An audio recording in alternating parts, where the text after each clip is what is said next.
அந்த ஷோ முடிஞ்ச உடனே தியேட்டர்ஸ்காரங்களே முடிவு பண்ணிட்டாங்க என்ன அக்ரிமெண்ட் போட்டாங்களாம். அப்புறம் அப்படியே படிப்படியா வந்து 70% இருந்தது 60 ஆச்சு, 50 ஆச்சு, இது வந்து 30ல இருந்து அப்படியே போச்சு. ஒரு கட்டத்துல அப்படியே உல்டாவாயிருச்சு. இல்ல சார், இப்ப சிவகார்த்திகேயன் படம், விஜய் படம் ரெண்டு பேருக்குமே ஸ்கிரீன் ஸ்பேஸ் கரெக்டா கொடுத்து ஆகணும். இப்ப வந்து வாரிசு துணிவு வரும்போது இதே கேள்விதான் கேட்டுட்டே இருந்தோம். இத்தனை ஸ்கிரீன் தான் இருக்கு, எத்தனை கொடுக்க போறாங்க அப்படின்னு. இதோட சேர்த்து அரசியலும் கலந்துருக்கு.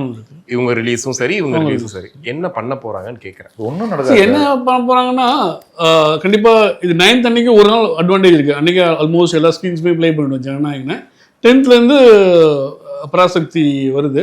அவங்க பேக்டு பை பிக் டிஸ்ட்ரிபியூட்டர், தமிழ்நாட்டில் ஒரு நம்பர் 1 டிஸ்ட்ரிபியூஷன் ஹவுஸ் பேக் பண்ணியிருக்கு. ஸோ கண்டிப்பாக எனக்கு தெரிஞ்சு ஒரு 60-40 போகலாம். 60 வந்து 10th இருந்து ஜனநாயகனுக்கு, ஒரு 40% வந்து பராசக்திக்கும் கொடுக்கணும். ஏன்னா அப்படிதான் அவங்க எதிர்பார்ப்பாங்க. ஏன்னா பெரிய டிஸ்ட்ரிபியூஷன் ஹவுஸுங்கனால.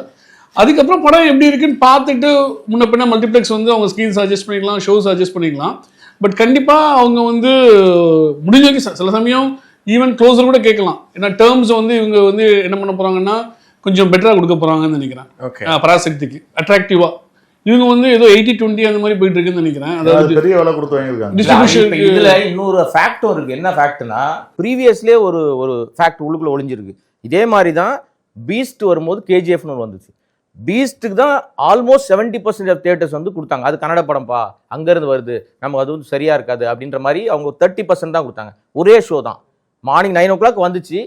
செகண்ட் அந்த ஷோ முடிஞ்ச உடனே தியேட்டர்ஸ்காரங்களே முடிவு பண்ணிட்டாங்க என்ன அக்ரிமெண்ட் போட்டாங்களாம். அப்புறம் அப்படியே படிப்படியா வந்து 70% இருந்தது 60 ஆச்சு, 50 ஆச்சு, இது வந்து 30ல இருந்து அப்படியே போச்சு. ஒரு கட்டத்துல அப்படியே உல்டாவாயிருச்சு. ஸோ அதனால நீங்க வந்து என்ன அக்ரிமெண்ட் போட்டிருந்தாலும் ஆடியன்ஸோட பல்ஸ் தெரிஞ்சு தியேட்டர்காரங்க முடிவு பண்ணிடுவாங்க. வாரிசு துணிவுக்கும் அதே தான் நடந்தது. அவ்வளவுதான்.